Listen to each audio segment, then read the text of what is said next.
Automotive proudly presents Big Time Boxing USA on War of Week Radio.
Hey, my apologies, guys. Can you hear me now? Chihuahua, here I am ranting, going on and on and on when there's no sound. And that was me. I didn't put myself in the queue. Chingao. My apologies, guys. We have a lot to discuss. Yeah, that was my fault, man. Sí, pendejo. It's been a long day, guys. Yeah. But there's no better time spent boy, I tell you what, than talking about boxing with you kind folks. I'll tell you what we're going to do, guys. We're going to talk all about it. And once again, guys, the topic du jour for most people within the boxing community has been the ruling of the New York State Athletic Commission. And quite honestly, I think we're going to give that a little rest. We're still going to talk about Devin Haney. We're still going to talk about Teofimo Lopez's fight coming up this Saturday. We're still going to talk about William Zepeda, who's going to be fighting June 6th. And if you guys would like to join me tonight, we can talk about whatever you guys want. And I dropped the link at the header. So you guys can click on if you have your headphones. Come on, we can talk about anything you guys want. But look, I'm posing the question to you guys. Is Devin Haney, with the recent events since his last fight, April 20th, has he become or is he becoming the new Teofimo Lopez? And I started thinking about Teofimo because obviously he's fighting Steve Claggett this weekend, right? This Saturday. Should be a fun card, right? But this is a gentleman who has a checkered record. I think he's got 7 losses on his resume. Of course, you can't look past anybody at this level. But yeah, it's going to be interesting, guys. And I just love seeing, and boxing is always, and we say this often on the show, the health of the sport is much better when the stars of boxing are on display, right? So here's the problem, guys, and this is why I'm posing the question, is Devin Haney the new Teofimo Lopez? Because if you didn't know today, the WBC just moved him, slapped him with the champion in recess label, right? And it's funny. For some reason, people are blaming the WBC. And I can't understand that. They're like, I've heard reactions. Oh, man, this is why I hate boxing. I'm like, why? Because your favorite fighter, Devin Haney, chose not to fight Sandor Martin, even though someone was offering him over $1.5 million.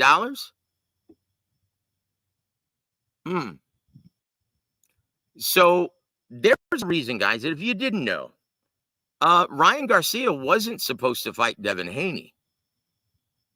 He fought Devin Haney by default. The two fighters that Ryan Garcia and Golden Boy Promotions actually wanted, if you didn't know, they were negotiating late last year a fight in Saudi Arabia between Teofimo Lopez and Ryan Garcia. And wouldn't you know it, I think Teofimo may be the only fighter to price himself out of a Saudi Arabia fight. Oh, Chingao. Mini Mail, welcome to the show, sir. Yeah, it was Haney, of course, because he didn't want to fight Sandor Martin. That's what I'm saying. It's like, what is the WBC supposed to do?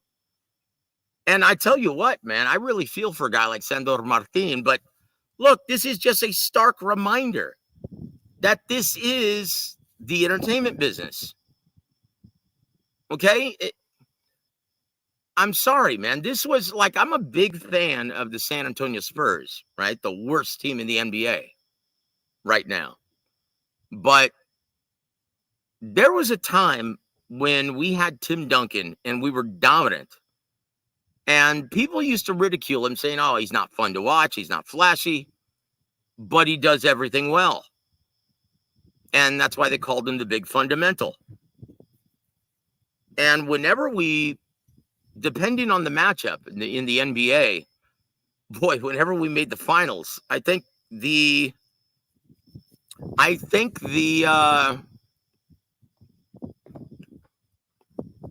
when we played the Cavaliers, I think it was, or maybe it was the Heat, that was like the worst rated finals in terms of ratings in NBA history, or at least in the modern era anyway. But Sandro Martini needs to understand that, hey, man, if you're a stinker and you don't provide any fireworks in the ring, yeah, that's not good. And look, Haney is going about all of this the wrong way. Why? What I want to know is, look, Sandor Martin was the number one contender in the WBC before the Ryan Garcia fight. So why did he actually lobby and make this a stipulation of their 3.2 pounds agreement before the fight to keep the title, win or lose? Why did he make that stipulation if he wasn't planning on fighting Sandor Martin? Well, because he's delusional.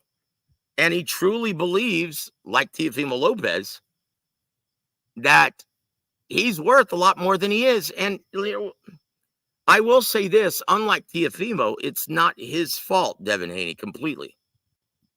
Because up until this point, every promoter that he's worked with has been willing to succumb to his demands because, well,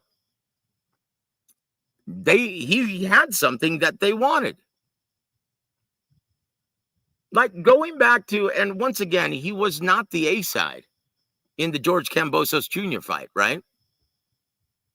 Devin Haney was the B side. He was the challenger, right? And this was in Australia. George Kambosos was the draw.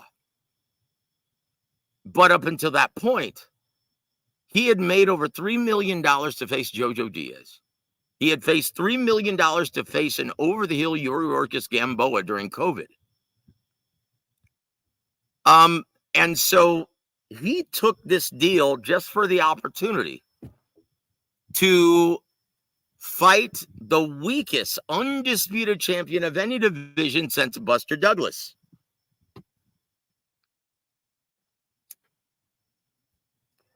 Correct me if I'm wrong. And so he goes, well, this isn't the kind of money that we think we're worth, but we're going ahead and take it just to get this opportunity. So when he did beat George Kambosos, beat him twice, both times in Australia. right? Because that fight, let's just face it, wasn't worth two shits in the United States market. So where does he go after that? He fights Vasyl Lomachenko. And that fight, if you remember correctly, that fight almost didn't get made because Devin Haney, thinking that he was, okay, well, now I'm the guy, I'm the undisputed champion. That means I get to call the shots and I get to make X amount of dollars. And yeah, he demanded almost $5 million for that fight. That fight almost didn't get made. Lomachenko had to take a pay cut, even though he was the draw. And the crowd that night reflected that. No, hold on. We're getting to this, brother. Heard Sandor turned down Puello. Well, look, I don't even know that yet. Because once again, he's in no position to turn down anybody. And why would Sandor Martin turn down? He's not a huge ticket seller. Why would he turn down anyone? Now, I'm sure there are a ton of fans who are hoping that he turns that down. Because, dude, talk about stinkers. Dude, Alberto Puello versus Sandor Martin, two counterpunchers, two boxers. That fight would resemble Erislandy Lara versus Austin Trout. A real stinker. But yeah, we're getting to that, guys. So Lomachenko, he stands his ground, and Bob Arum, well, he says, I'm willing to take that gamble. I'm willing to take that chance because I think my guy Lomachenko is going to beat your ass. So they pay him what he wants. Is that what he's worth? Nope. But you know how a lot of fans like to say, well, you're worth however much a promoter's willing to pay you. It's funny how they don't apply that same logic after the Sandor Martin purse bid.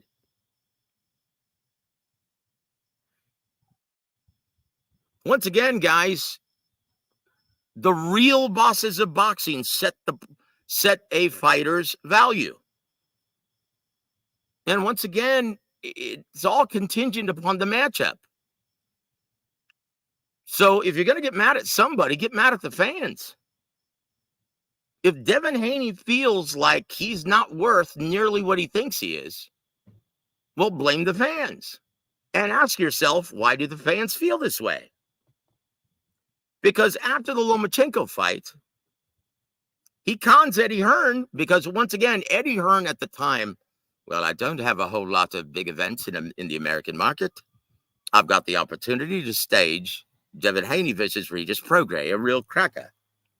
No, didn't turn out that way, and it lost DAZN a lot of money. Hence the real reason why Eddie Hearn wasn't willing to gamble on someone who insisted on being a free agent. Now, if he had options with Matchroom Sport and signed a 3-fight deal, then yeah, Eddie Hearn would have bid. But this is what happens, guys. This is what happens when you have that delusion, that delusional Teofimo Lopez mentality. Now, we still hear Teofimo Lopez talking about the takeover. Takeover? Dude, we've been hearing that since COVID. Like, what are you going to take over? 3.5 years through a Biden administration and you're still talking about takeover? What are you taking over, brother? And then once again, go look at late last year. Bob Arum, Oscar De La Hoya, Turki Al-Sheikh, trying to negotiate and put together Ryan Garcia versus Teofimo Lopez in Saudi. Teofimo Lopez priced himself out. Absurd. It's like, dude, what are you waiting for?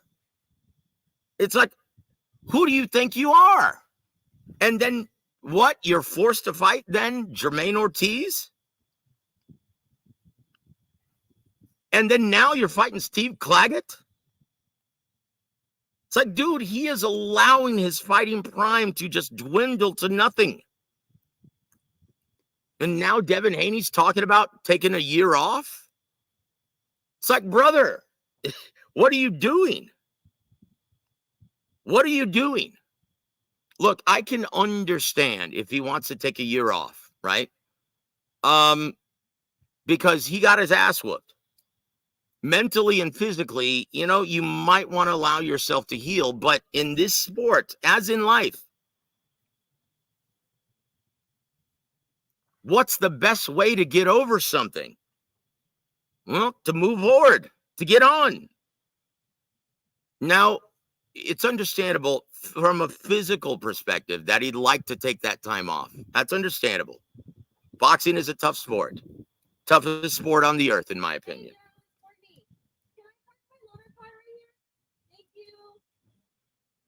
So, I tell you what, guys. And so, once again, in my opinion, guys, because he runs the risk, as delusional as he sounds now, right? He runs the risk of becoming the next Teofimo Lopez.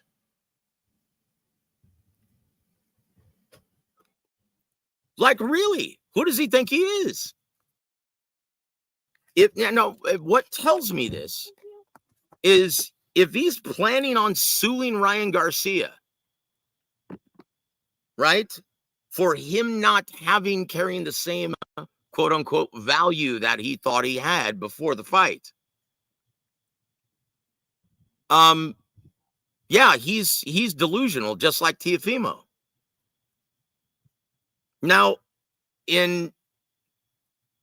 I guess in an indirect sort of way, yeah, Ryan is responsible. He whooped your ass. But that happens in boxing, right? So, look, and this is what makes boxing so brutal, right? Because if you get exposed, and I know people insist, oh, it's not good to throw out the exposed label, but you know what? There's a reason why fans and trainers and everyone in this business does throw out the exposed label, because if you fight somebody that puts a spotlight and on all of your shortcomings in one fight, just like a lot of people are claiming Liam Perro did with Subriel Matias in his last fight. A lot of people have been saying, yeah, Subriel Matias was exposed as a one-dimensional fighter. A lot of people were saying the same thing about Devin Haney. Yeah, he's chinny, and he can't punch it this way. And you know what? He's just not that smart of a technically proficient of a fighter. He's just not that good. Now, one of the reasons why people actually throw out that exposed label, because guys, to correct some of the shortcomings that are exposed during a terrible performance or a big loss. Yeah, just like look at Teofimo. He's not very proficient at taking the lead. And so how does everyone try to fight him now? Do they try to come right at him? No, everyone tries to box him from range. They turn the fights into stinkers. But unless you're as foolish as Josh Taylor and try to take the lead, that's the only time Teofimo looks great. He looks absolutely brilliant. Like, there's the Teofimo that we came to know and love, and that's the guy that we expected to be one of the biggest stars of the sport. But he was exposed. He can't take the lead proficiently. He can't cut off the ring. He doesn't fight behind an intelligent jab when he's doing it. Look at Tank Davis, on the other hand. That's a complete fighter. When Frank Martin forced him, hey, I'm going to make you fight my fight, and Tank Davis said, okay, no problem. I'll whoop your ass anyway. He did a much more proficient job at cutting off the ring, closing the distance, and finding range, being patient. Teofimo's never shown that new added wrinkle. And so how do you think Steve Claggett's going to fight him?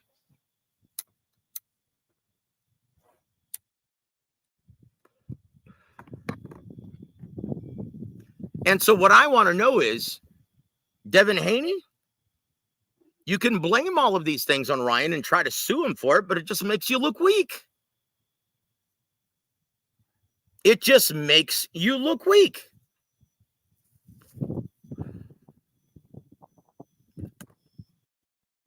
So has Devin Haney been exposed?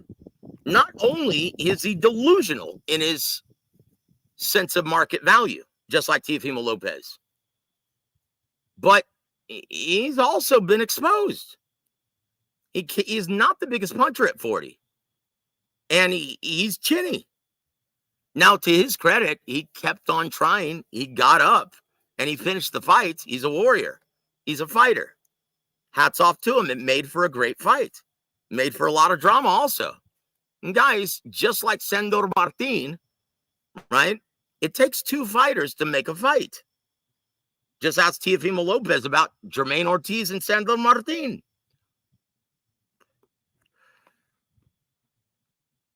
But this is a big problem moving forward. Now, what would I do if I were Bill Haney?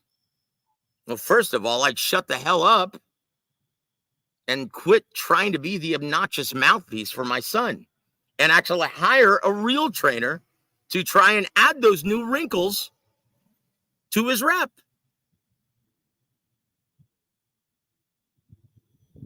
Because I'll tell you what, he's going to be in trouble at 40 and 47 if he doesn't. Teach him better technique, how to get more leverage on his punches.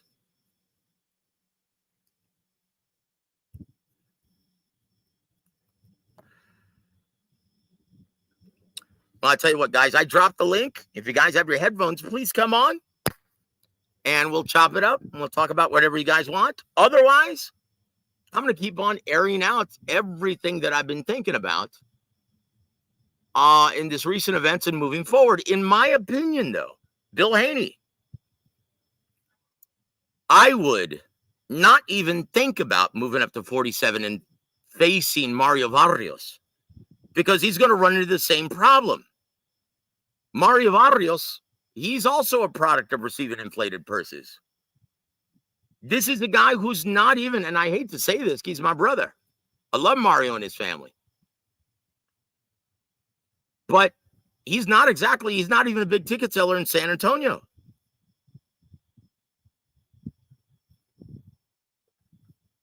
Now, if he's thinking about moving up to 47 and fighting Mario, he may lose.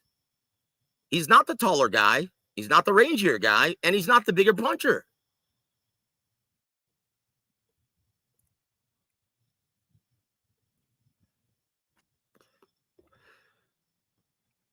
Like, I'm serious. It's like,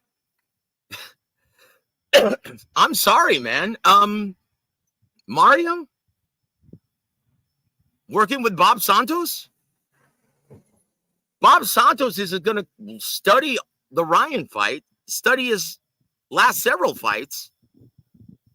Dude, he's going to have to come forward if he wants to beat Mario Barrios, the taller, rangier guy with better power and a better chin. How's he going to do that? How did he look moving forward against Ryan Garcia?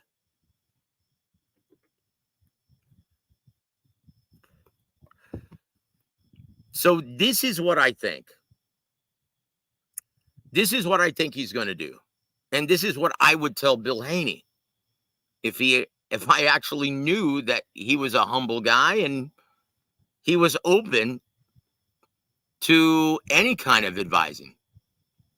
I would say, hey, brother, the biggest money fight that you can make, and once again, it's a fight that he may not win at 47, Mario Barrios, and that's not going to generate much more money than the Sandor Martin fight. So I don't know what he's thinking.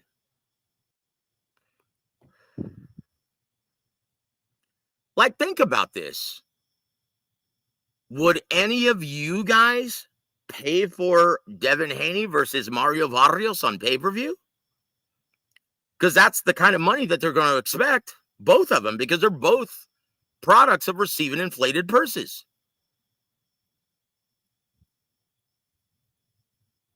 I mean, that's a healthy co-main event on a pay-per-view. But that's not a main event fight on a pay-per-view, guys. And PBC's done. Where's that going to be? Who's going to pay for that? Think DAZN's going to be willing to invest in Devin Haney while he wants to be a free agent? Think they're going to be okay with that?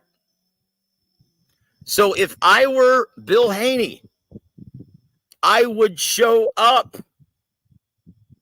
to Teofimo's fight this Saturday, be there ringside, and immediately call out Teofimo Lopez and make the biggest money fight available sans Ryan Garcia. Obviously, Ryan's not going to be available. He's not going to be available for the next year, thanks to his big mouth. What an idiot.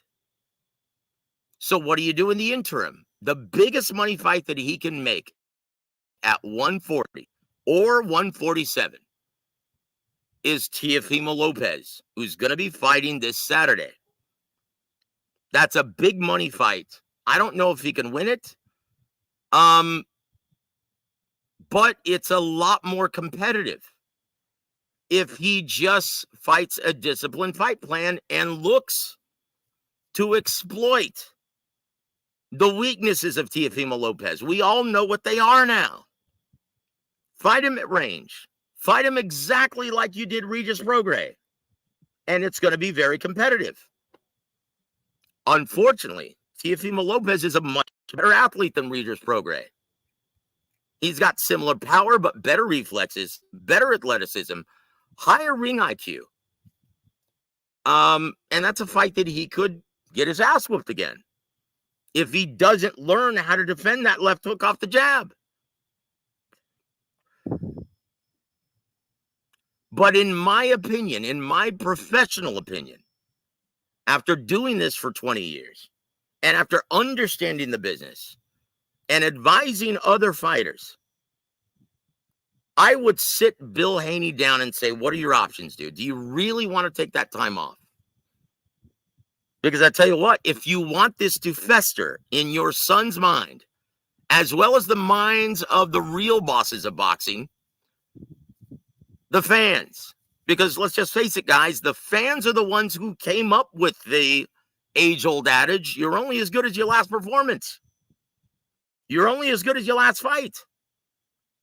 Guys, do you know why? Like my Cincinnati Reds, we just dropped a series to the stupid Red Sox at home, right? Well, see, let me start answering some questions. Alberto, welcome to the show, sir. And guys, once again, if you have your headphones, please click the link. Would love to chat with you tonight. But this is cool. Says Haney needs a soft touch, Joe, to see what's there. Well, is that realistic, Alberto? Because look at the kind of money he's grown accustomed to receiving. He turned down and was happy to become champion in recess. And he turned down $1.7 million. That doesn't sound like someone who wants a soft touch. Look, if you look, it's like welcome to the big stage. This is a real quandary that he's in. And once again, guys, I'm not hating on Devin Haney. I'm looking at this from an unbiased business perspective. He is in serious trouble here, guys. Now, do I feel bad for him? Who cares? I'm not on the air to feel bad for anybody. I'm here to tell you the situation as it is, unbiasedly, from a business perspective. And I'm telling you guys, and I've stated this for a while. I said, guys, Devin Haney, he's a product of receiving inflated purses. He very well may prove to be after, he stops receiving these opportunities and these paydays. He may be boxing's next Keith Thurman.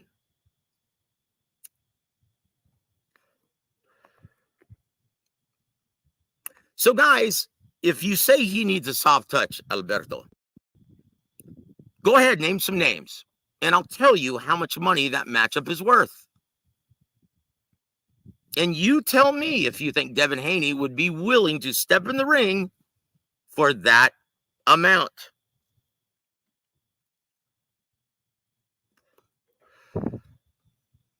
This is the problem, guys, when promoters elect to pay out inflated purses. Now, I know Eddie Hearn is like, well, it's a very competitive market in America, and we had to pay out inflated purses just to attract talent. Well, guess what? That skews the marketplace, dude. Hey, Larry, welcome to the show, sir. Thank you, W.A.W. And he says Boots could be a good fight. Yeah, it'd be a good fight for Boots. But do you really see Bill Haney rolling the bones with a stud, a complete fighter, someone who could, and someone with serious knockout power in both fists, an ambidextrous badass who could fight you from multiple range? Bill Haney would never take that fight.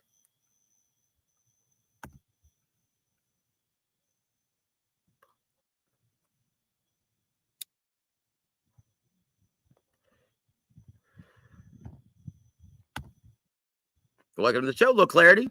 I think we know that Joe can probably appraise any fight, and we can assume Devin would be uninterested. And that's the point, guys. Once again, it was kind of a rhetorical question. Go ahead. Who's going to fight? We already know the answer, guys.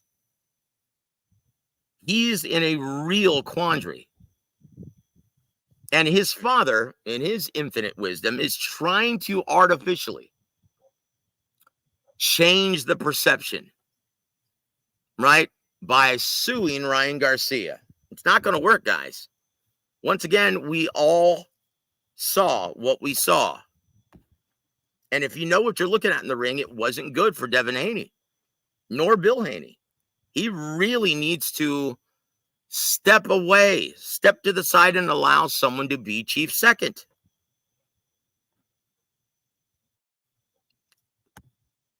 Now, it Hearn pay for Paro versus Haney in Australia.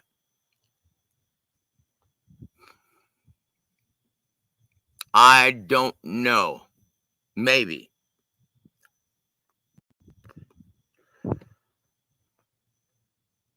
But that's a very expensive fight for DAZN. Now, think about this. If he turned down Devin Haney $1.7 million to fight Sandor Martin, how much do you think they would be offering him to fight Liam Perro in Australia? Because Liam Perro would be the draw there.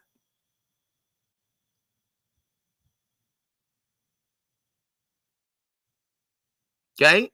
Just like Kambosos was the draw there. He got paid over $2 million to face George Kambosos, and he wasn't happy with it, if you remember. Oh, I'm sacrificing. I'm taking short money just to get this opportunity because I'm daring to be great. Well, what happened? What happened? Brother, I'm sorry to break this to you, Dev. But, dude, you've got to climb your way back. I know there's no loss on your resume anymore, but guess what? There's still that name, Ryan Garcia. That fight actually happened, and everyone saw it. That hasn't been erased. So, in my opinion, guys, his best chance for getting a title, but he has to fight a very disciplined fight, and he has to employ a chief second. His best opportunity at this time for the most amount of money is to try and start marketing and promo. Show up to the Teofimo fight this Saturday. Start lobbying for that opportunity. That's the biggest money fight and the best opportunity he can have to possibly win a title. That's a huge fight. I mean, not huge in terms like a rematch with Ryan Garcia, But guys, that's the whole reason why he's saying, well, you know what? I might want to take a year off. You know why? Because he's only interested in making that money now. And I'm like, dude, is this Keith Thurman part 2? At least Teofimo humbles himself and he's fighting Steve Claggett. But man, dude, this is a real problem for Haney. And a lot of his fans are celebrating. See, I told you, man, it was cheating. Yeah, that he doesn't have an L. He's got a perfect record now. Okay, now what?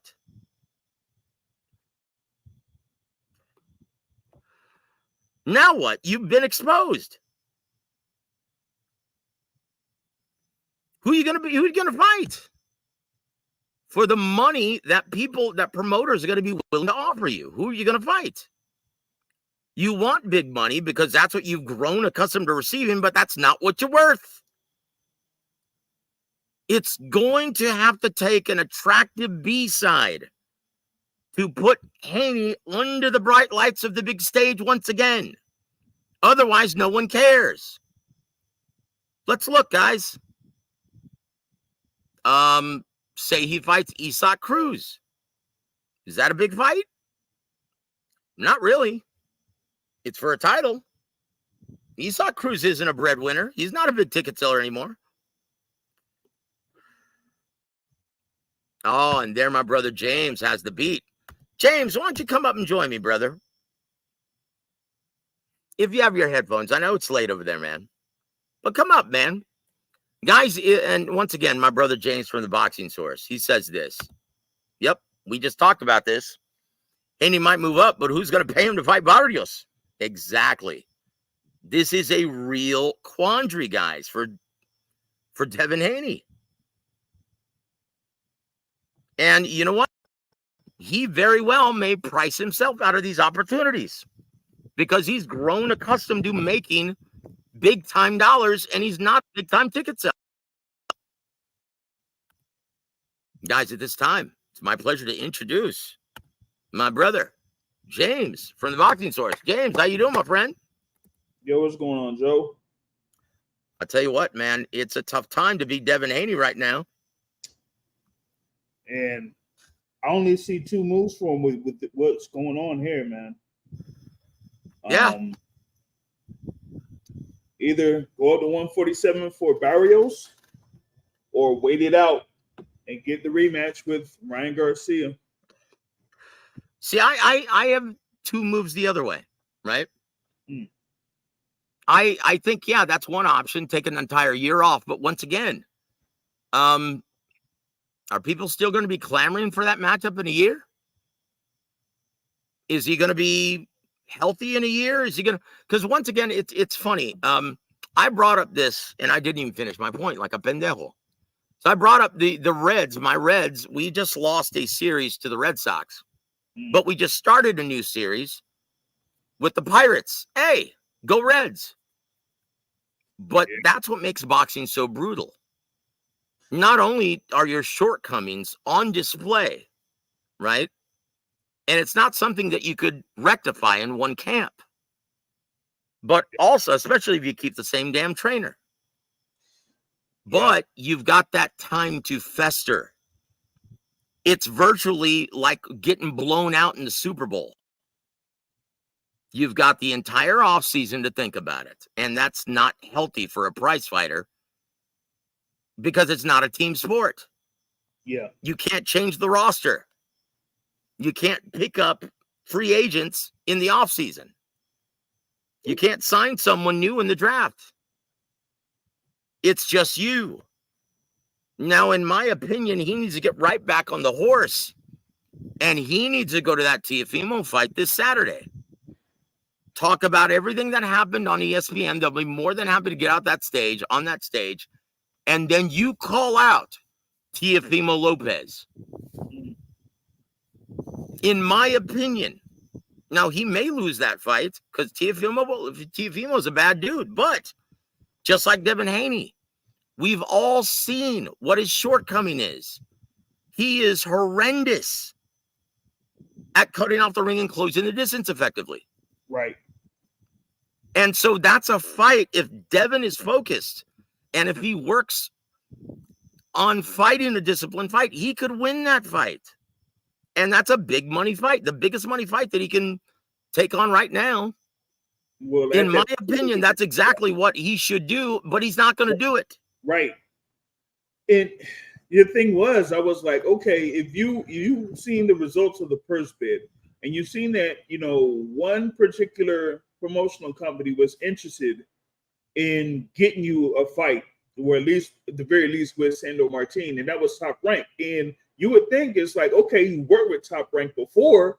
So Here in this particular instance, you could have this fight with Sandor Martin. You could win, make that defense of the WBC title. And then later on down the line, you could face Teofimo Lopez in the unification.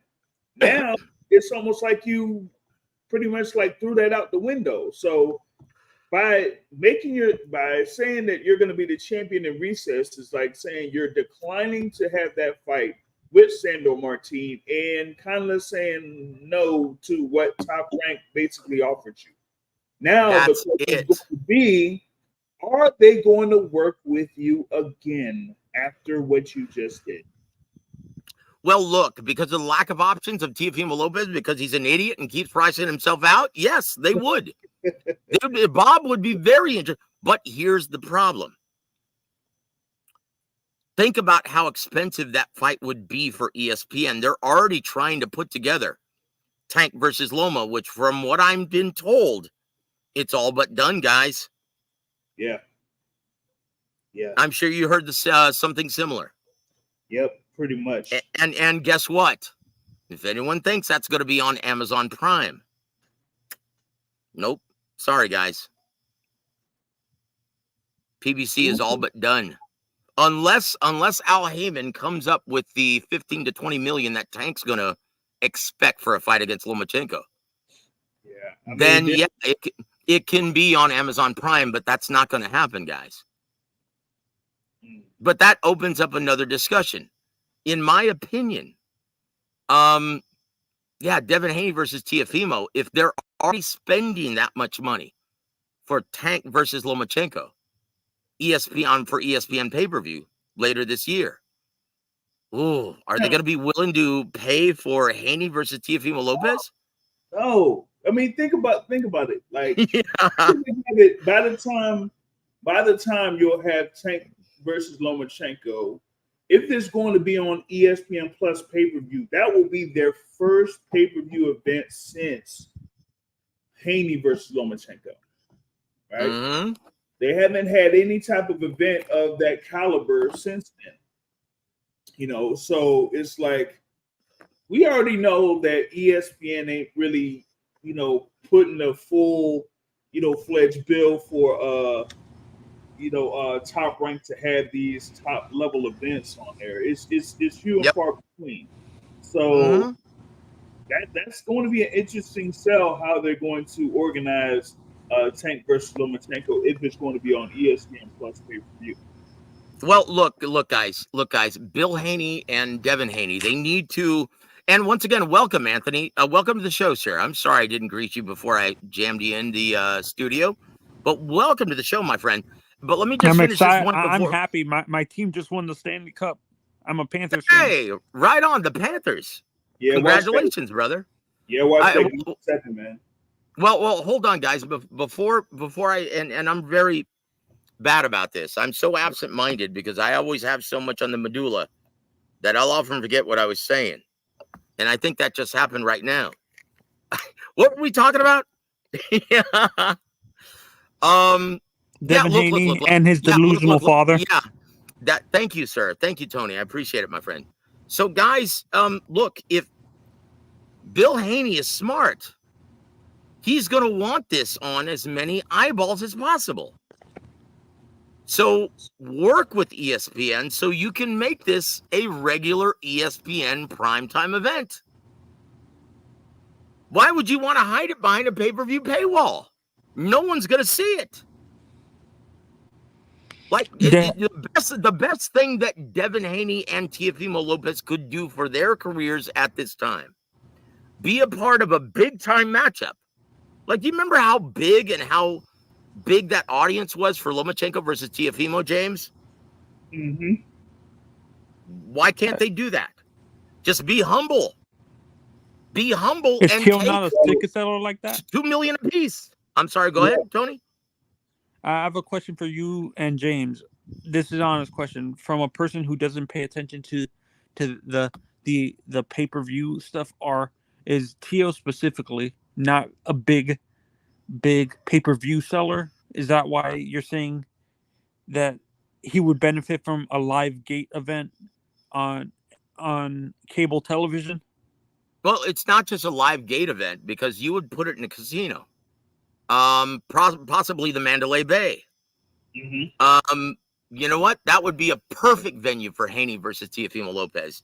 It only seats 11,000, and you'd still get a big casino site fee. I was gonna say the T-Mobile Arena. ESPN would be happy to pay the licensing fee for that one as long as it doesn't exceed $5 million. I'm not sure if their fight would they be big enough to sell out T-Mobile. Fuck no. Pardon my French. Fuck no. And Haney's from Vegas. Fuck no, man. Hell no. Okay. No, I was just wondering. Let me ask you something. When Tyson Fury fought Deontay Wilder, did it sell out the T-Mobile Arena? Because of Tyson, maybe. No, it didn't even do that. And Wow. why? Because neither guy was a big ticket seller at the time. Now, Tyson Fury became a big ticket seller as a result of those 2 ass whoopings, right? But he wasn't shit going into that. Now, remember, guys, Tyson Fury, and this is one thing I can't stand about fans bringing up the resume argument, right? Because it's only contingent. Your resume is contingent upon opportunity to receive, and that's has a lot to do with your promoter and your market value. Mm-hmm. Now, keep in mind, guys, who was he signed with before Top Rank and Frank Warren? He was signed with Hennessy Sports. Who the hell is Hennessy Sports? Exactly. The only reason why he got that title shot with Vladimir Klitschko is because he was his mandatory. One of them, yep. Otherwise, everyone considered Fury to be too much risk for the reward. Now I'm going to ask you this, James. Without the WBC title around Devin Haney's waist, how much can he realistically expect to get from any promoter? He'd be lucky to get that 1.5 million that he basically got. But now it's like you could forget it. Like I said, this is a real problem. Haney, you guys, look, you claim to be devout religious people. Humble yourself. Okay? And start all over. Now, I know that's a hard pill to swallow because boxers do not like to go backwards in terms of pay. But hey, brother, you got your ass whooped. You're not signed with a promoter. Now, once again, this is just proof positive that being a free agent does not a good thing. It's not a good thing unless you are a superstar like Canelo, like Tank Davis, like Manny Pacquiao, like Floyd Mayweather, like Oscar De La Hoya. Okay, if you're a free agent, you don't need a promoter to get you a TV date. But Devin Haney, best of luck to you, brother. See, this is the problem with receiving inflated purses, guys. This is what it does. See, no, and I understand what you're saying, but you're expecting an athlete, like these athletes have an ego. You really expect them to humble themselves. That's the issue. Well, look. That's why you should have a solid business management team to do your negotiations and to make your decisions for you. Help you make these decisions. That's what he pays a lot of people money for. Mm-hmm. Okay, and now once again, it's just like it's just like Frank Martin, right? Turning down that Shakur Stevenson fight. What a dummy. Okay, he would have made over $1 million, right? He wouldn't have gotten knocked out, and it was a chance to fight for the WBC title. And instead of listening to the smart people that he actually pays, right? His promoter, his advisor, his management team. What does he do? He listens to stupid fans. I'm going to this day and probably forever going to disagree with you on that, Joe. All right, go ahead. Well, hold on, James. James, you're a very smart man, so I want to hear this. Because the thing about it is that particular fight could have went over the finish line if they would have just given Frank Martin just a little bit more off that percentage to be a little bit over $1 million. But they said no, and I think it was limited by the overall budget that Top Rank had for that particular fight date in that particular fight. Oh, wait a minute. But why did they have a limited budget for that fight? Because it was on a Thursday night, and it was basically a freebie that the representatives for the Formula One gave to Top Rank and ESPN for that. So that was basically a gimme. I would say that would have been a feature fight there for Shakur Stevenson. So it was like they could only give him so much in order to try to make a fight for him. You brought guys, hold on. This is breaking news right now. The New York State Athletic Commission has now come under heavy fire today. It has been leaked by one of the labs that Ryan Garcia's initial pre- and post-fight urine tests conducted by them initially screened negative for Osterine. So what the hell's going on here? So I'm guessing that means Ryan's suspension is going to be overturned. Well, look. He can request a hearing, which is what he should do, right? Yeah. So look, this is what we've been saying the entire time, guys. If you conduct your due diligence and you don't listen to any of these idiotic fans who don't, and I'm truly convinced of this now, James. Whenever you bring up the PED issue to fans, it's almost as bad as bringing up politics and religion. They have a very strong feeling, but they have no idea why. No, you know, specifically with Ryan, I focus on Ryan. It's a hatred for some of these fans come in with an agenda against Ryan because he's so he does all this. He brings it on himself, but sometimes the fans go to the extreme, saying this kid, some fans were saying he should get a lifetime ban from the sport, shouldn't be in the sport again. Instead of being real, 2 years at the max, but a lifetime ban, really? You want him to... Well, look, Tony, here's the problem, brother. I was told exactly what transpired. Okay, most people don't know this because they don't know anyone who was involved. But I do. And I'm hoping that with this new wrinkle, now I talked to him and he said, no, I don't think it's a good idea that I talk about anything right now because we're looking at our options. But with this added wrinkle, maybe Henry, Ryan's dad, will be willing to come on the show this week like we originally planned. Because that's what But you guys are going to find out anyway. You cut off a little bit, Joe, in the middle of you. Okay, can you hear me now, sir? Yeah. Can you repeat what you were saying? Yeah, look, well, I don't think I want to because I revealed who actually told me. You basically. It was good that the internet monster caught you then. But look, James knows this. I'm really bad about this. I can't keep a secret to save my effing life, dude. and you know this, James, to be true, dude. And so, guys, look, all I can tell you is from what I was told, and I had a show on Friday all about this, and I knew that this was going to happen, that the New York State Athletic Commission, it wasn't enough time, and they weren't willing to put forth the money or the time to actually conduct a proper investigation. So because of all the evidence showing that it was highly probable that it was a product of supplement contamination, But then when you look at the manufacturers of the supplement saying that, nope, it's not on our end. So they're like, well, wait a minute. That puts us in a very difficult position, but we don't have enough time, right? We don't have enough time to do this.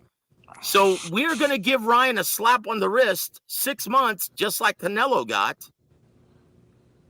until Ryan Garcia started shooting off at the mouth and just lambasting everyone in boxing on social media.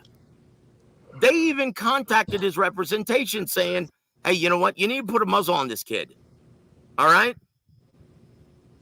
If not, you can't dispute that he tested positive. We've got him by the short hairs. Now, either shut up, or if he carries on, we're going to throw the book at him. We're going to give him 2 years. And he persisted. His attorneys even told him, shut up, dude. But the way Henry told me, right? Mm-hmm. His dad said, what are we going to do? We going to put a muzzle on him? No. That's the only reason why he's here, guys, is because of his efforts on social media. That's what made him a star. It wasn't just his boxing ability. It wasn't his looks. It was his presence on social media. All the kids that love this guy. So, yeah, good luck with that. Putting a muzzle on Ryan Garcia. That's what made him a star to begin with. So he didn't listen, and New York State elections, okay, that's it, kid. We are going to give you 2 years because you can't shut up. It's obvious you can't save yourself from yourself. And so his attorneys had to work really hard to lobby to get a plea bargain of 1 year. But is this evidence of him cheating? No, and New York State Athletic Commission knows this. And so I'm like, well, you know what? It's Ryan's own damn fault.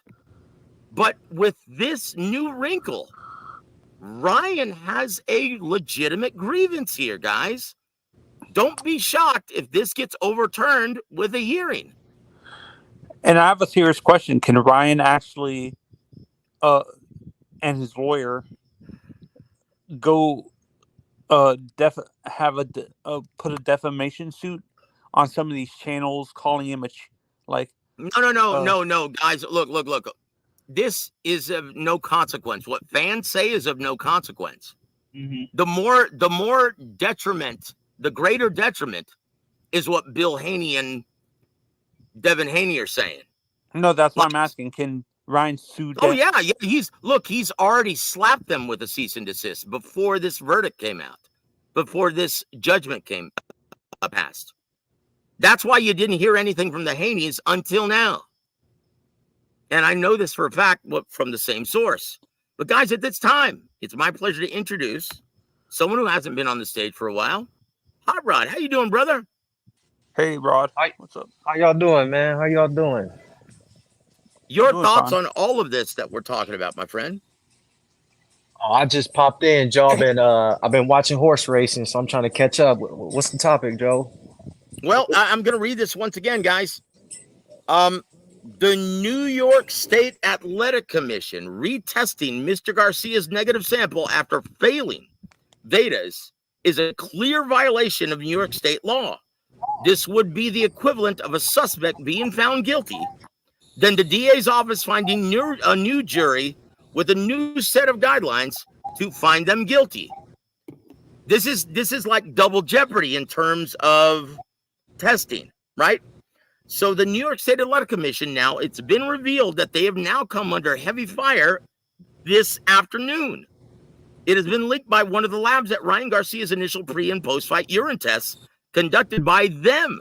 The New York State Athletic Commission initially screened negative for Osterine. So what does this mean, Joe? Like, what the hell's up? Like, it's a shit show, in my opinion. Like, can you just explain all this?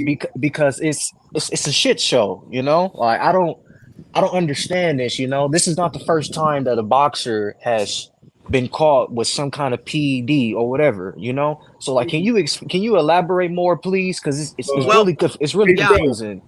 Well, It does. I look, and thank you for saying that, Rod. I'm sorry, James. Go ahead, sir. And I kind of feel Hot Rod in that particular aspect as far as like, you know, the confusion, because one of the things that we kind of like discussed in reference to what all that had been going on with the positive tests and all that type of stuff that happened, right, was that there was one certain thing that kind of stood out when it came to this, and it was the New York State Athletic Commission themselves. Why? Yep. Because at that particular time, it wasn't the New York State Athletic Commission that took or had the results of the test. That was through VADA. But the New York State Yep. Athletic Commission had a responsibility to conduct their own tests. And the problem is they did not. Yep. And So that's with why that, someone resigned. exactly. And because of that, it is interesting to me that the New York State Athletic Commission would be able to land a punishment on Ryan Garcia because they didn't follow their own protocol. Yep. This That's is an honest it. question, Joe. And once again, go ahead, Tony. I'm sorry. Go ahead, sir. this applies to like with the New York State Athletic Commission being suspect with this. Does this actually put in for the fighters as a whole? Does this Look. cause them to have less faith in like even the Athletic Commission in other states? Look, guys. No, New York State Athletic Commission. They used to be a powerhouse, only second to Nevada, right? But things have changed since then. Times have changed since the whole Magomed tragedy, right? They had to give and award his family almost $30 million of taxpayer money.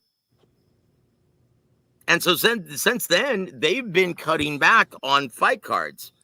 And because of their state taxes, and I asked Rick Glazier last night, who is a citizen of New York. He's from Buffalo.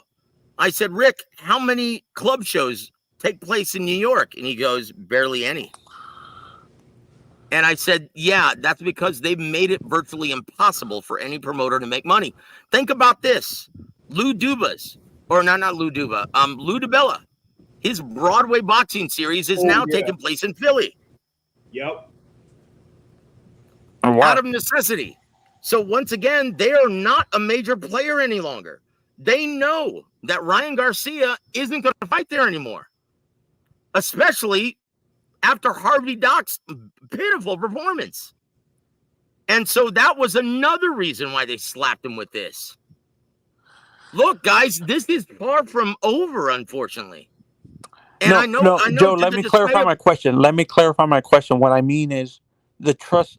You know how these athletic commissions run their test? That's what I'm like to allow fighters to get a license to fight in that state for main events, big events like this. Does this call into question the trustworthiness of other athletic commissions when this happens? Well, what I'm saying, Tony, is this is a product. They're not on that level any longer. So this is no longer the state to stage big time fights. And it's a damn shame because forever and a day, New York City was synonymous for big time boxing. Madison Square Garden for 100 years was the mecca of boxing. Not anymore. They're basically a non-player. That's my point. And it's look, this is just further evidence of that. What's it going to take now, California guys? going to follow suit, you think? Oh, I hope not. Look, there are enough Mexicanos in boxing, or there are enough Mexicanos in California that still love boxing. But unfortunately, that state has been terribly mismanaged. So yeah, I do know a lot of promoters and several that I work with at this time. But it's become very difficult to actually turn a profit when staging an event there. So I'm thinking that means the two most powerful now for the athletic commissions are Texas and Vegas. Texas and Nevada, that's it. And look, if you look at the numbers, it's like night and day. Like Texas stages more events per year now. Over the last 3 years, it's been anyway. We stage more events than California, Nevada, and Florida combined. Would you say the new mecca of boxing now is going to be like eventually going to be like where the Cowboys play or something like that, or one of the stadiums? No, and it should be, but no, because promoters are fucking lazy today. Pardon my French, guys. Because gambling is illegal. Because casinos are illegal in Texas. And unless you can get that big casino site fee, they're always going to flock to Nevada. That's the only reason why Texas hasn't taken over the sport virtually. Because for all intents and purposes, Texas is basically supporting the entire sport of boxing, carrying it on its shoulders. Guys, we have club shows here in Texas every single week, multiple of them. Like in San Antonio alone, guys. There's one this month. Or there's been 2 this month. There are 2 next month. And there are 2 in August. And I'm going to be working all of them. Yeah, I have a friend who lives in Austin. I think in Austin, he says the next 3 weeks and the next 2 months, actually, there's going to be 3 events in Austin in July, 4 events in August, 7 events in September for boxing, for club Well, shows. let's shift gears for a little bit, right? Any news on the Tank pay-per-view numbers? Yes.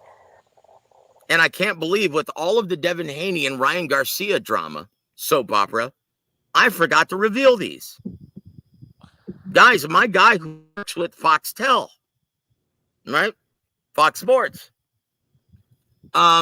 He told me that they were bad, guys. Would you like to take a guess, James? All I know is I was one person that ordered it. And there you I'm have it. going to say 250,000. Less. 90,000. Higher. Are we doing the Price is Right game? I'm going to say 190,000. Lower. Lower. Yes. Thank you, James. 145,000. Higher. 55,000. No. Higher than that. It's 170,000, guys. From what I've been told. 170,000. Jesus. Wow. That's horrible. So they lost money then because doesn't Benavidez takes a nice chunk of payday from that too? Look, Benavidez, from what I was told. Now, look, you have to consider, like Ryan's, he had to give his purse back to Golden Boy, right? And that was what did he claim with the New York State Athletic Commission? 1.2 million? Is that right, James? Yeah, 1.2. Okay, in reality, he made closer to 30 million, right? So David Benavidez, he claimed $1 million with the Nevada State Athletic Commission. Yeah, he was guaranteed 5. So how much do you think Tank Davis demanded to fight Frank Martin? 25 million? No, not that much. He initially wanted 30. But they said, well, it's Frank Martin. And that's one of the reasons why they got Frank Martin as an opponent. Probably got 10 guaranteed. Well, put it this way, guys. He claimed 3. Now multiply that. Once again, they usually determine how much you're going to claim by 20%. So, hey, that's 15 in my book. Yeah. That would be 15. So you tell me, did that event lose money or what? Yes. Now, consider this. Canelo didn't make any money either. So, guys, we can safely say that unless someone is willing to invest in PBC at this time, and I don't know why they would, they're done. They're done, guys. All this talk about Errol Spence and Fundora, that's a wishful thinking. All this talk about Caleb Plant being on regular subscriber Amazon Prime, that's wishful thinking, guys. PBC's The only done like person a that can $2 save steak. PBC is Turkey. They're Al done, Sheik. guys. And look, and he's not going to do that. Why would he do that? Why Because would wasn't Turkey the deal with Al-Sheikh? them? What? I thought what's his name? I thought Aram, or not Aram, Heyman was gonna sell the company to Turkey, Al Sheik. Well, because everyone's a free agent technically, what the hell is the company worth? Nothing. Exactly. Guys, they're done. PBC is done like a $2 steak. So back to the Ryan Garcia thing. Yeah. You and Rick said this yesterday that New York Athletic Commission did not do a proper investigation, and now this news comes out that Ryan test was negative, right? Yep. So And once are again, they going guys, to give Ryan back his win? Like what the fuck is going? Like this is a shit show. Like what is going to happen, no, Joe? well, what's going to happen is Ryan will request a hearing to get his win reinstated and to get this suspension lifted. And I tell you what, in my opinion, this is and this is going to sound weird, but it's probably the reality. The person who's most hopeful that this suspension gets lifted is none other than Bill and Devin Haney. Because think about this, guys. That is now the hottest matchup that you can make within the American market. Easily. And Ryan's gonna make $40 million off of Devin Haney. Listen. They're going to make a ton of money on each other. Go ahead, James. That was my thing, is that I initially thought if there was going to be any type of suspension, that it would just be around 6 months, and then they would just. It was supposed to be. It was supposed to be. Yeah, but like you said, with Ryan running his mouth, it's like you. Oh wait, no. Ryan's a young, stupid kid. What do you expect? You Stanford, you big dummy. You big dummy. How would you Ryan's like it a about stupid put Prav across your lip? Now though, it looks like Ryan Garcia was completely justified in lambasting the New York State Athletic Commission publicly.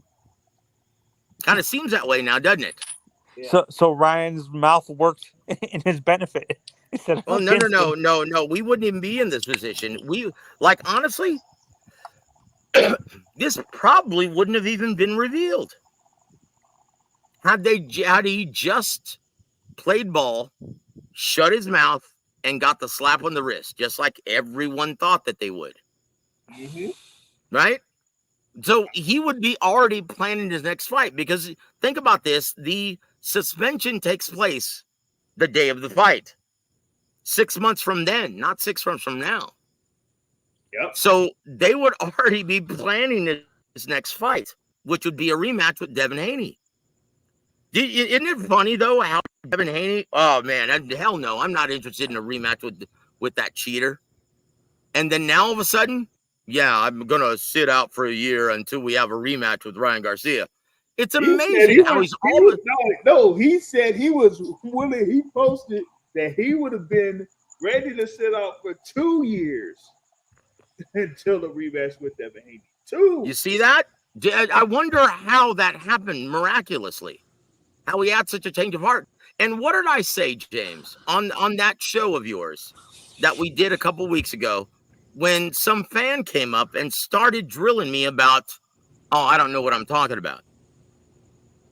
One, I said, dude, the Sandor Martin fight wasn't going to happen. And 2, it wasn't going to happen. Yeah, I don't care what he says. He's going to be very interested in a rematch with Ryan Garcia when he finds out that there's no money, not even close, to any other matchup that he can be involved with.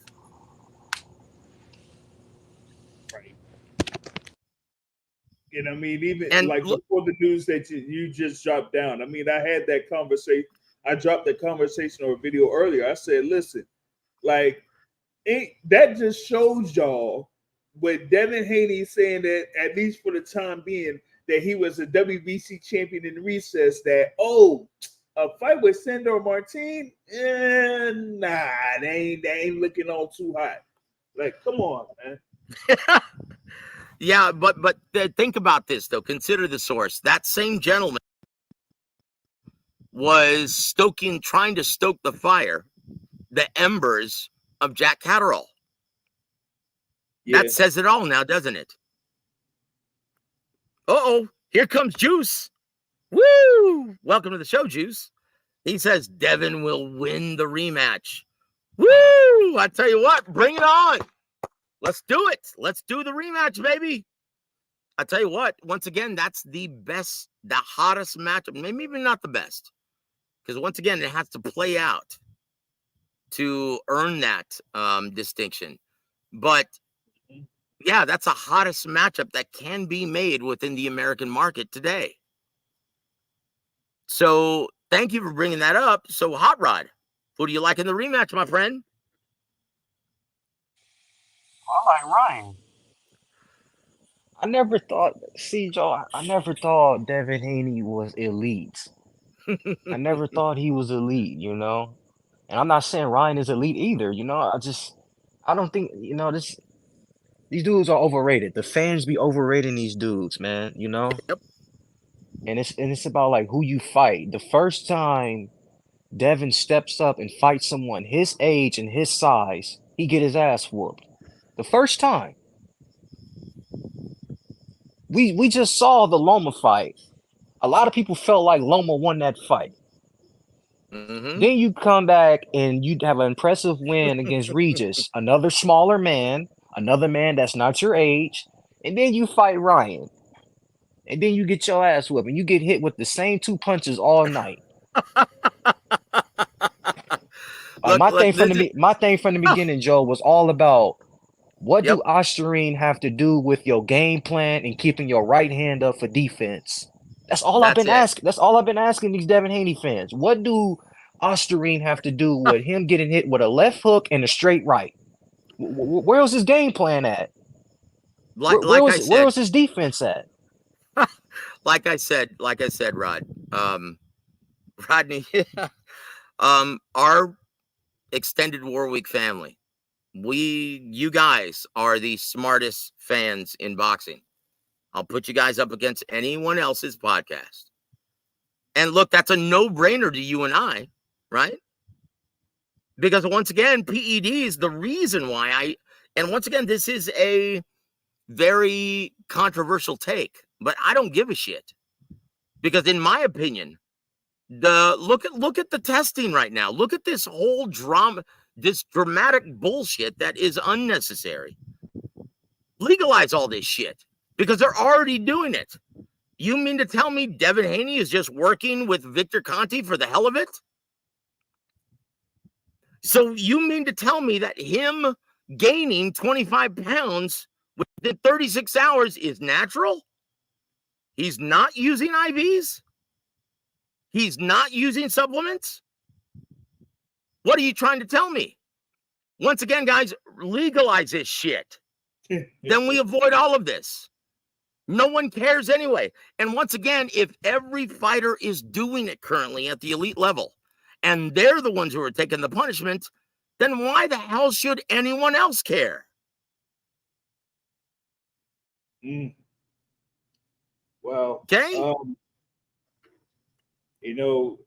Big ups to Hot Rod in his take on it, because that was basically the same thing that I was having in a conversation that I had yesterday. Was that, in a lot of cases, like especially with quote unquote casual fans, they don't care about what Ryan Garcia took.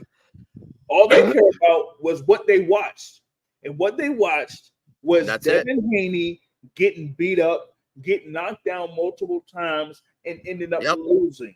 Okay, Yep. and from a boxing analysis standpoint, once again, Hot Rod pointed it out. What we saw was Devin Haney not being able to keep his right hand up and hold the phone because, quote unquote, I thought Ryan Garcia, all he had was a left hook. Well, if he only had a left hook, why weren't you able to defend it? That's it, guys. And that's my whole reason for bringing up the PED issue. Because PEDs cannot teach you how to fucking fight. Okay? So legalize it. Okay? My juice guy beat your juice guy. Okay? Because PEDs cannot teach you how to fight. And everyone's doing it anyway. Everyone's doing it anyway, and it can't teach you how to fight. At least last I checked. James, am I wrong about that? Mm-mm. So what's the problem? Now we can all save a shit ton of money and dispel all of this unnecessary drama. See, and it's hilarious, Joe. I got lambasted by the cult of Haney for saying the PEDs really didn't make a difference. Ryan's style was just a bad matchup for Haney, and Haney didn't adjust at all. Like, I got lambasted for saying the PEDs really didn't make a difference. I think even without the PEDs in Ryan's system, I think Ryan would have dominated Haney, to be honest. Well, look, hold on. Low clarity? Just to be clear, brother, questioning my pronunciation of lambasting because of this show. I've been saying it wrong. LOL. No, brother, I'm just from Texas. You can say lambasting. But us in Texas, we like to say lambasting. Yeah, like I said, like his cultish fan base refuses to admit, like, in their delusional minds, he got screwed, which is not true. Well, look, and unfortunately, guys, and this is a much bigger problem with that fan base. Now, what happened when Deontay Wilder got his ass handed to him and knocked out by a guy who was pillowfist and couldn't punch through a paper bag? What happened? How did they react?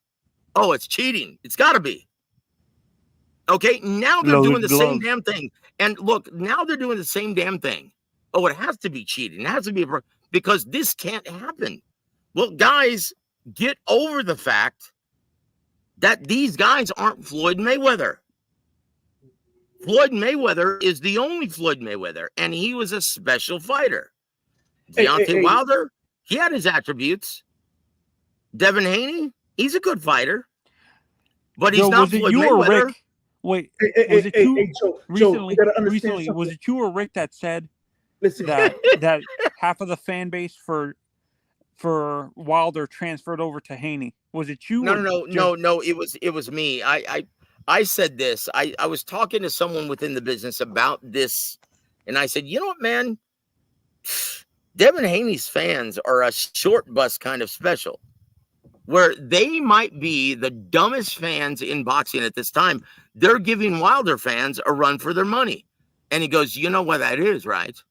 And I said, why? Because they're the same fans. I said, holy shit, you know what? I never made that connection. You might be right. But yes, there probably are the same fans.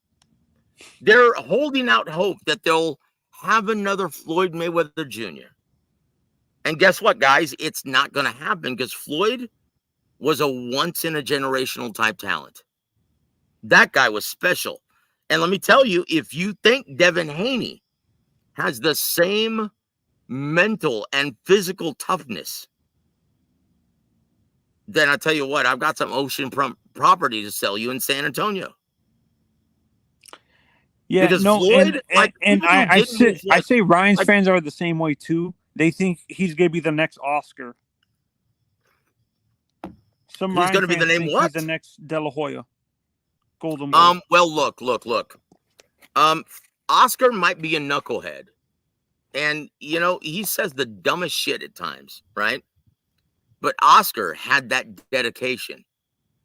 Like, when he had a fight on a slated, that guy was a gym rat.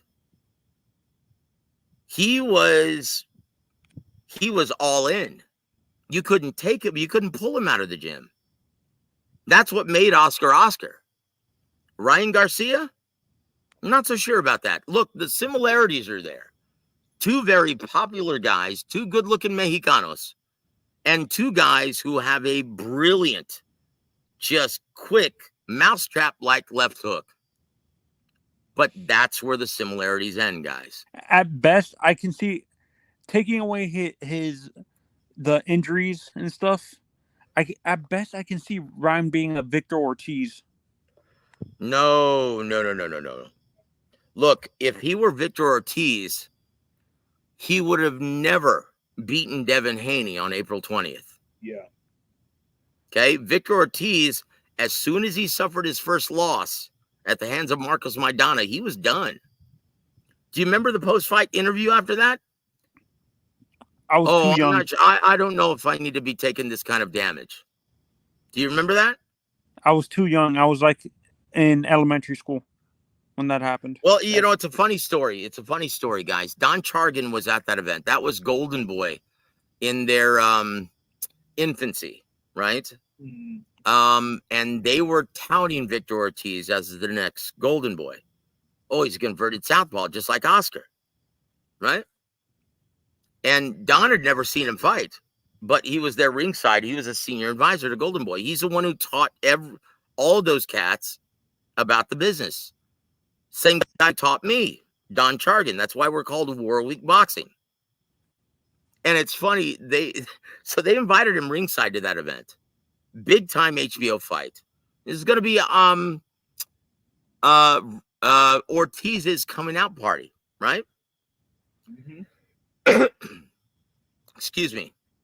And so he goes, they're singing his praises. Eric and Oscar, they're like, oh my gosh, you got to see this kid. He's amazing. He's gonna carry the sport for a decade. And Don asks one question. Well, can he take a punch? And Oscar and Eric look at each other and they're like, well, we've never seen it. He doesn't have to.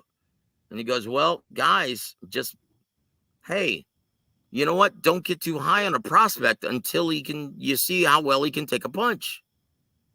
Don't be talking about him carrying the sport for the next decade until you see how well he deals with adversity. And what happened that night? Marcos Maidana, a virtual unknown, even though he was a champion. He was a title holder at 140. What happened?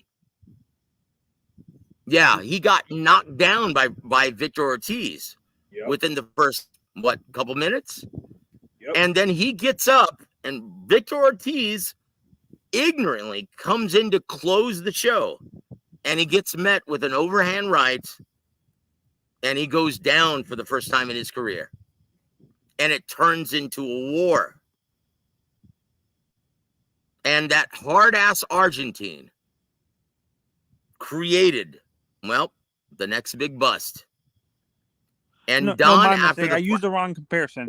Well, hold on. And Don looks over at Oscar and he goes, see? Don't ever get too high on one of your prospects until you see how well they can fight through adversity and take a punch. And guys, I've carried that. I've held that very closely when looking at any young fighter in boxing. I still do. Because everything that Don taught me about this business was right on the money. And that's why San Antonio is one of the healthiest markets in America. Because of everything Don taught me. I used the wrong comparison to Victor Ortiz for Ryan Garcia. I meant to say Nassim. Oh, Nassim Ahmed? Shit. Dude, Nassim Ahmed was a badass. No, I'm talking about the later Nassim, after the one that talking about the fat, undisciplined. Yeah. Indisciplined version of Nassim Ahmed. James, honestly, look, this is you can't compare any of those badasses from back in the day. Because think about this, guys.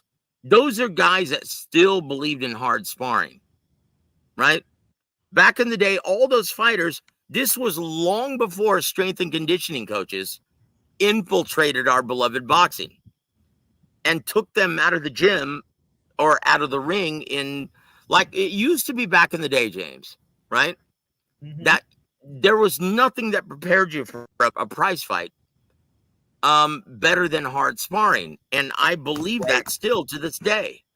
But for some reason, though, now fighters, even though they can't match work rate to fighters of old, will insist that strength and conditioning coaches are necessary. I'm like, why? Why? In my opinion, we wouldn't even be having the PED discussion if it weren't for these assholes in our sport. Man. Yeah, and Joe, honestly, I think I can't remember. Manny said it somewhere in an interview that the reason how he developed his stamina is he used to chase a lot.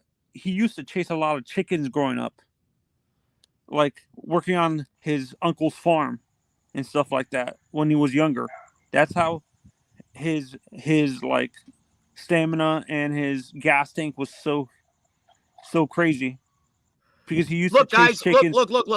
look. If you can match someone today who can match the work rate of oh my gosh, Yeah. say who's the dude from Youngstown? Kelly The guy who Pablo? was really I'm sorry, no, way before that in the 80s. Oh, okay. What was his name? Michael Moore? No, he's a Hall of Famer. But he had an immense work rate. No. Damn, I can't believe I Aaron can't Pryor remember from his Ohio? name. I'm sorry, what? Is Pryor from Ohio? Yeah, he's from Cincinnati. The Hawk. Daddy, though. He's from the Queen City. No, Mancini. Thank you, Planet Hey, 619. Mancini. Boom Boom Mancini. If you can find a fighter today that can, besides William Zepeda and besides the gentleman who just lost, Subriel Matias, they come from the same philosophy. Hey, man, we don't need strength and conditioning. Coach Panda has the right idea. We get ready for fights with nothing but hard sparring, right? And you're going to see William Zepeda on the 6th whoop that ass because he's a machine. If you can give me a fighter other than those two guys that can match the work rate Pac-Man? of Boom Boom Mancini,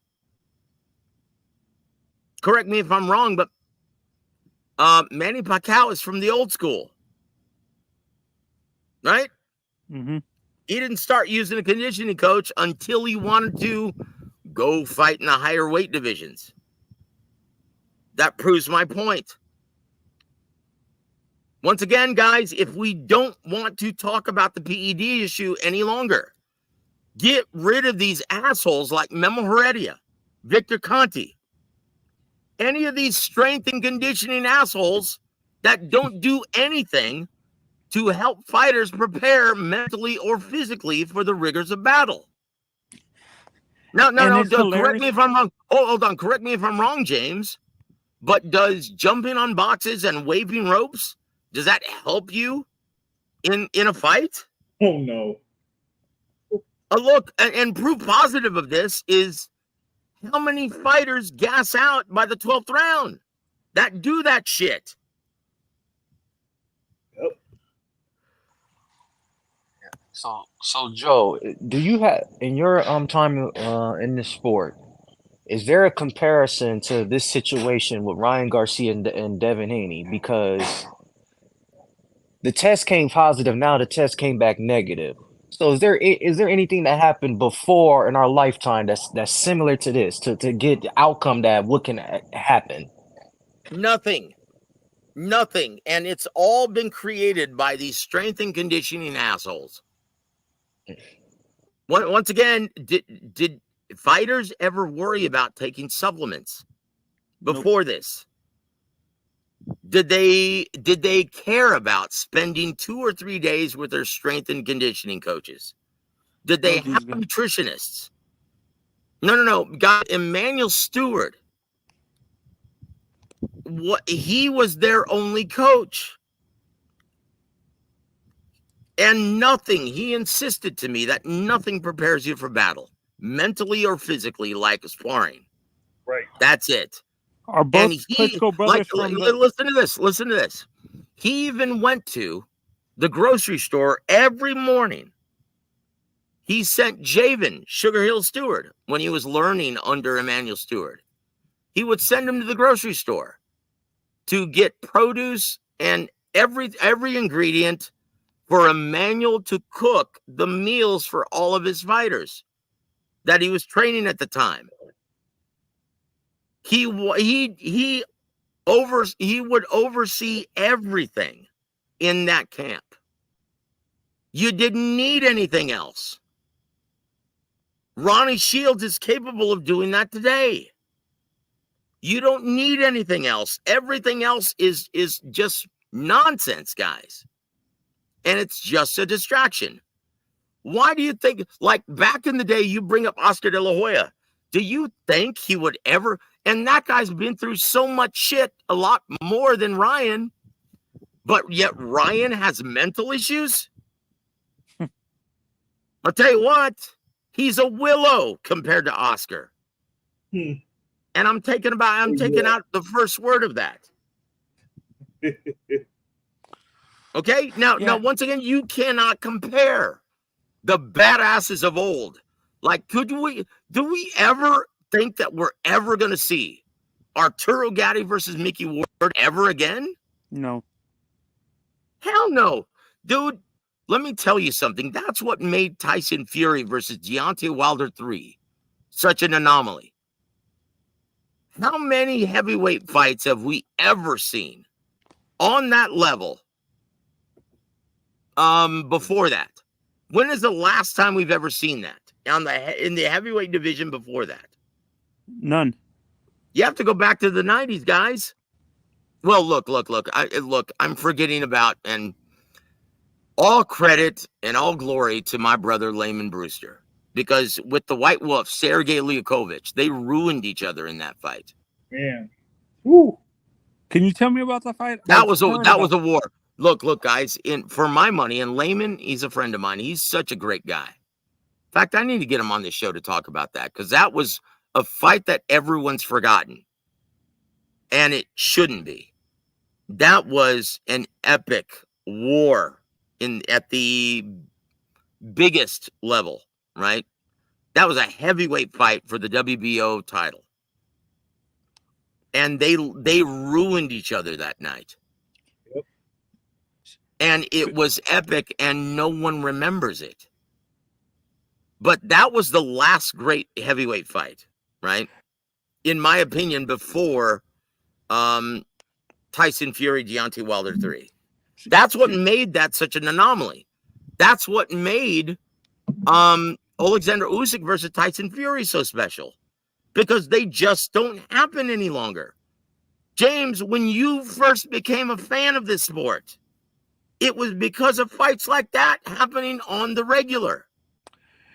Joe, for me, the last war I've ever remembered is a Prime Nonito versus a Prime Chocolatito. Remember those fights, Chocolatito versus Nonito?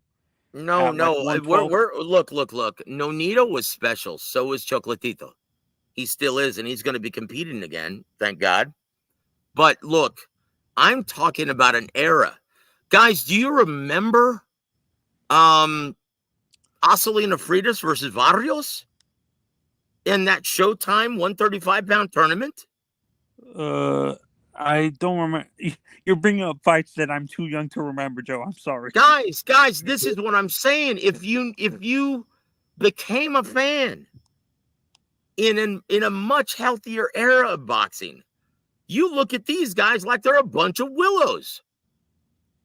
Like, dude, you guys have the audacity to expect life-changing money for putting forth a fraction of the effort that these heroes of healthier eras would put forth?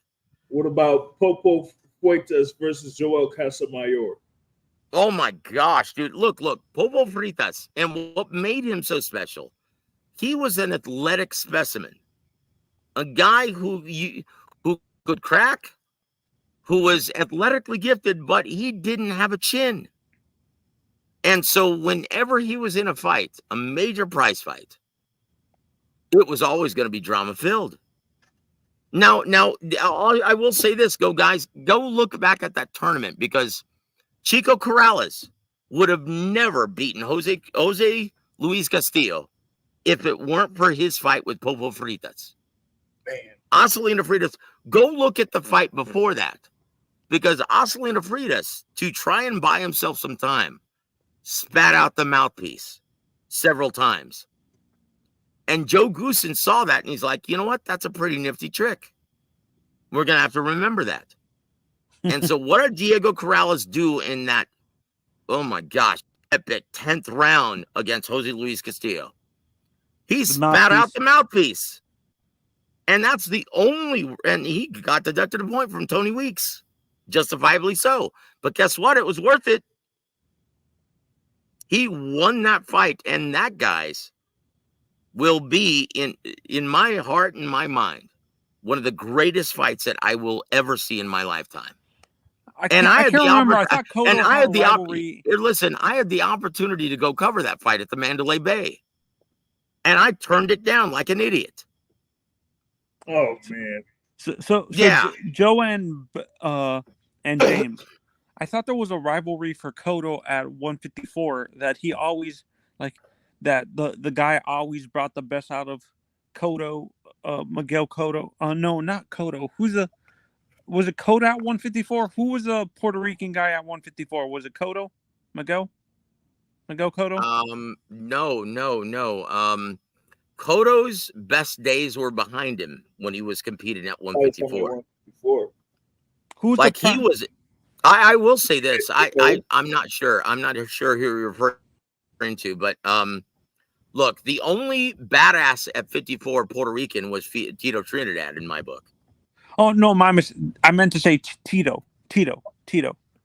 Yeah, Tito Trinidad. That guy was a bad motherfucker right there. I thought he had a guy who he would always go back and forth flipping the titles at 154.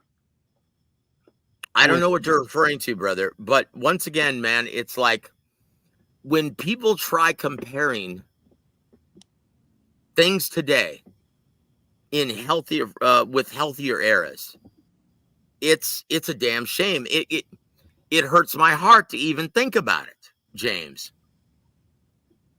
Like, dude, why did you even develop a passion for this sport to begin with? Could you ever imagine being a young person today developing a passion for boxing now? Very tough. See, and I got into boxing because my dad and my uncles and stuff, and they brought up the rivalry with Cesar Chavez Sr. and Parnell Whitaker. I actually was at that fight in the Alamo Dome as a fan. Do you know how many fans showed up for that in San Antonio? I'm guessing it was sold out, and it was almost sold out. It was 60,000 plus. 60,000. San Antonio. Yeah. Now, today, promoters, and it's not just fighters that don't have the passion, the same zeal that it used to have. But imagine that fight not taking place in a casino, right? Today, it would take place in a casino today because promoters are fucking lazy. They've taken the best fights out of mainstream American venues and have tucked them away in casinos, all for the guaranteed site fee. That's the biggest problem. That's the biggest problem with boxing today. So Joe, if that Parnell Whitaker fight and that Parnell versus Jose Sr. fight had happened in Vegas, would they be fighting at T-Mobile or at No. Well, probably T-Mobile. because of Chavez. But once again, that's an MGM property.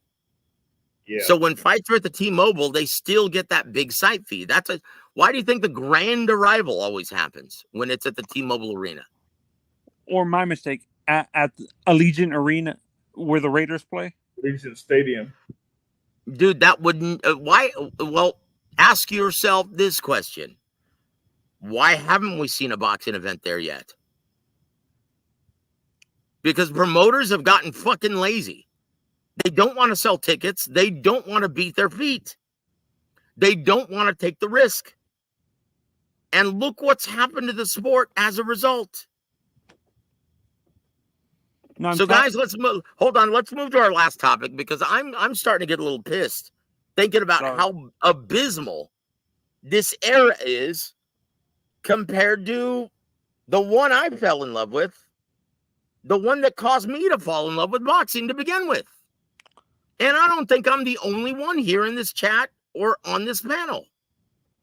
James, what was the first fight that you saw that created that appetite for destruction for you, my friend?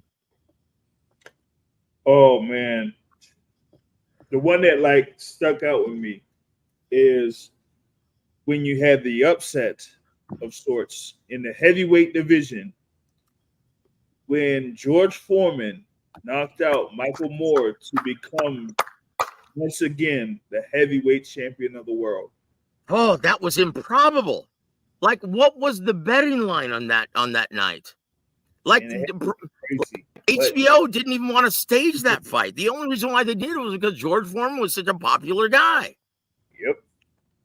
They thought it was a mismatch. Yep. They thought it was a mismatch, man, and it was just like gracious. Like, how could you, like, you just can't forget that actual moment because it's like you see it and it's like, wow, he actually did it. Like, because at the time, like, you gotta understand, this is 1994 and I'll age myself, right? I am 13 years old in 1994, a young person growing up, like, still, like, I didn't remember, what happened with the Tyson Douglas, but to actually watch that on HBO or whatever it is, and to see that actual moment happen, it is like live. George Foreman is the world heavyweight champion because you knew that about was all those stories of George Foreman, back in the 70s and all of that, and then you see him there as big as he is and whatnot, and then you see him knock out Michael Moore, who had been at the top of the top in the heavyweight division at that time, and it's like, man, was that was upset like, before or after the Buster? Like it was after. It was after. But this was so improbable, guys. It was not nearly as perceived to be as improbable as Buster Douglas' upset. Right. But still, when have you ever heard of a 45-year-old heavyweight champion? It's never happened, guys. And it hasn't happened since. Right. That's how improbable that was. And you know what's funny? I will say this, Jim Lampley, because he was lucky enough to make that call as a commentator. I think that's a large part of why we think of Jim Lampley as being a legend in this business. Because he got to say, it happened. It happened. He got to say that. Guys, special moments make special athletes and special entertainers. When are we ever going to get to have a special moment like that in boxing again? When is the last time we've had a special moment like that since? Think about this, guys. Since the year 2010, say, when have we ever had a special moment like that?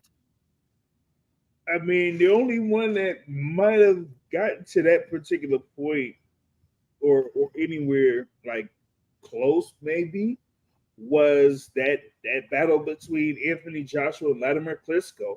Maybe, Oh, that was a great fight. you know. That was a great fight. And I'll tell you what made it a great fight. And what always makes great fights, the fans. If no one cares, it's almost like that age-old adage, philosophical, right? If a tree falls in the forest and no one is there to witness it, did it really You hear happen? it? That's it. See, Guys, it's you guys. It's you guys. You guys make this. That's why they've always referred to it up until now. You guys have always been the real bosses of boxing. Joe, how about, because honestly, I think I would say maybe the Ryan versus Devin fight maybe was that type of moment, because majority of boxing fans didn't think Ryan was going to beat Devin. Realistically, like, But no. look, but that wasn't for any major world title. He didn't even make weight. Look, if Haney is honest with himself, he understands that the agreeing to the 3.2 pound overweight was his biggest mistake. It had nothing to do with PEDs, him getting his ass whooped, but a lot of it had to do with Ryan Garcia not having to kill himself to make weight. And if you ask him today, hey, was it worth keeping the title? He'll tell you, fuck no, because I don't even have the title anymore. I'm a champion in recess now. I just gave it away. That was the biggest mistake they made, and of course they're not going to admit it. They're going to try to blame this on PEDs, and I don't know if they can anymore.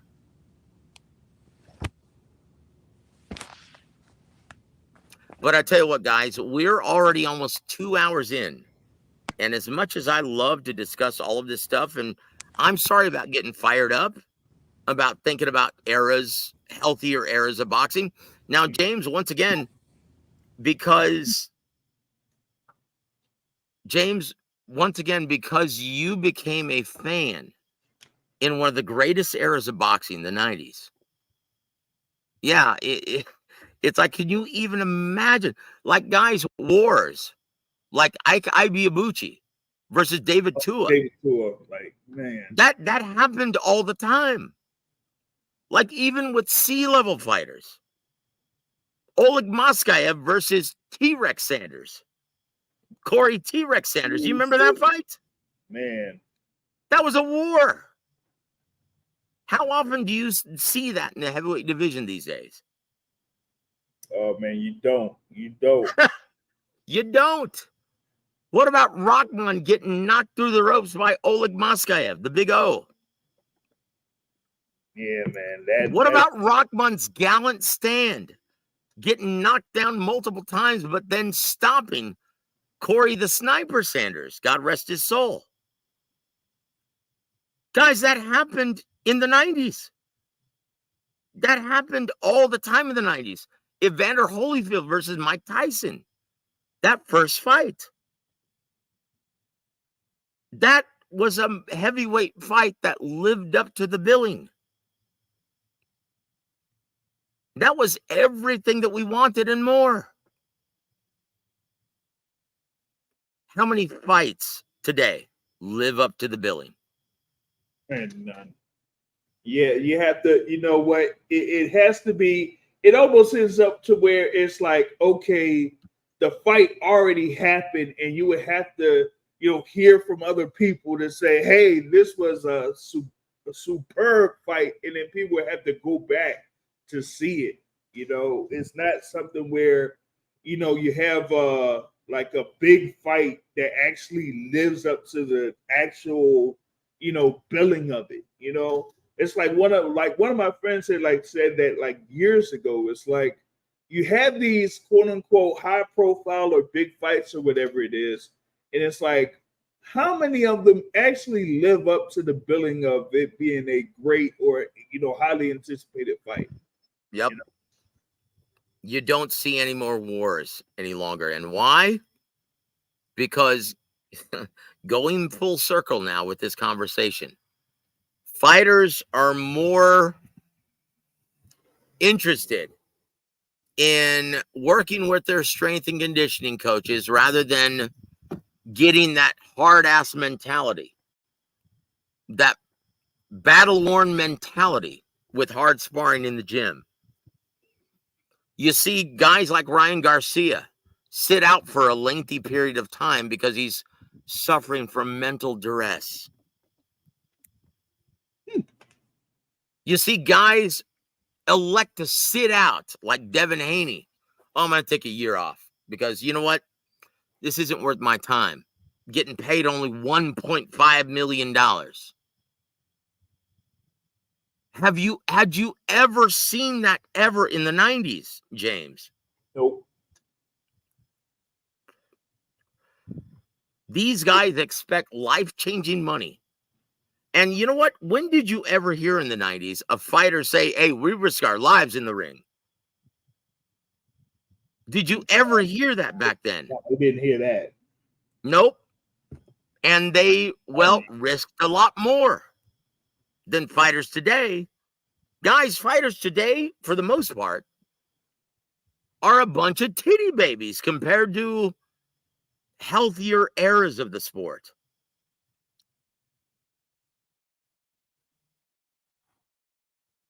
Yeah. And there it is. Guys, once again, we're almost 2 hours in. And James, thank you for coming on board. I'm sorry that this conversation took a left turn when I started getting amped up about what pussies these guys are compared to Roberto Duran, compared to Sugar Ray Leonard, compared to Tommy Hearns, right? Compared to Marvin Hagler, compared to Arturo Gatti, compared to Jose Luis Castillo, compared to Julio Cesar Chavez. Like, because these guys aren't fit to carry their gym bag.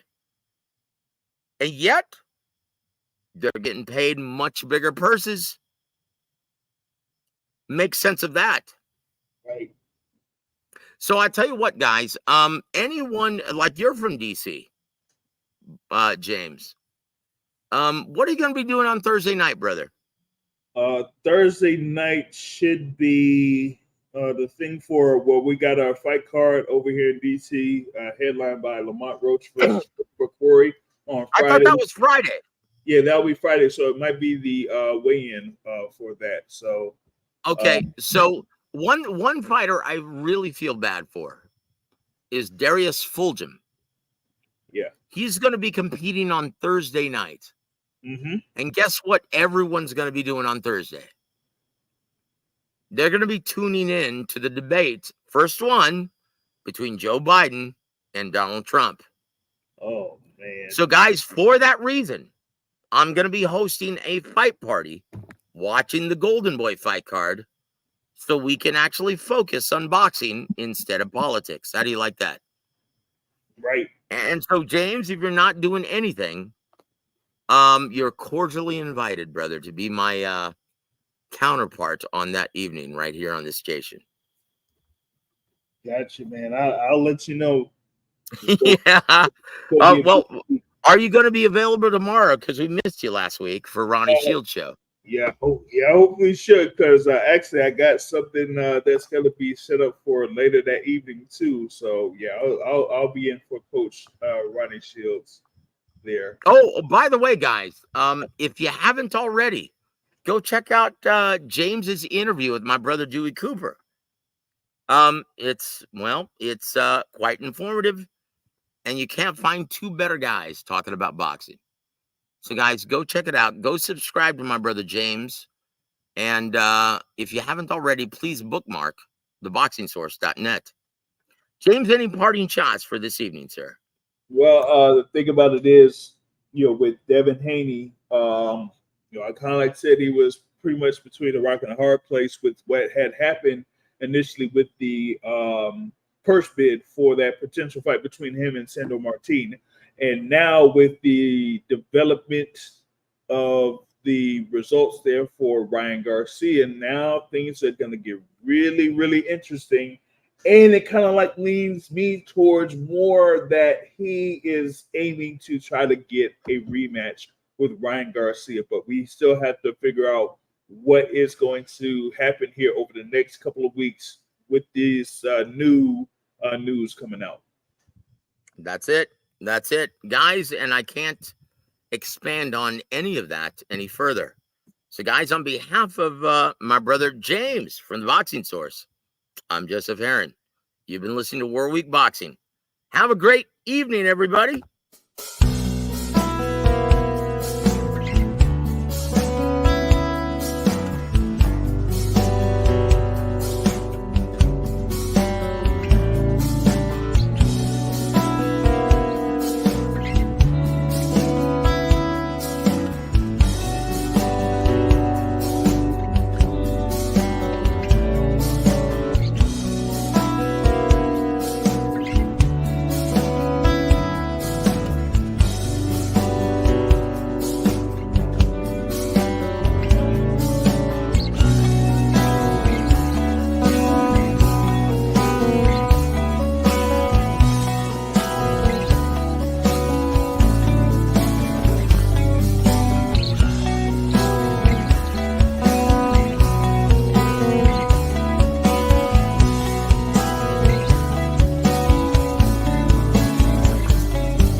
W.A.W. presents Big Time Boxing USA on War of Week Radio.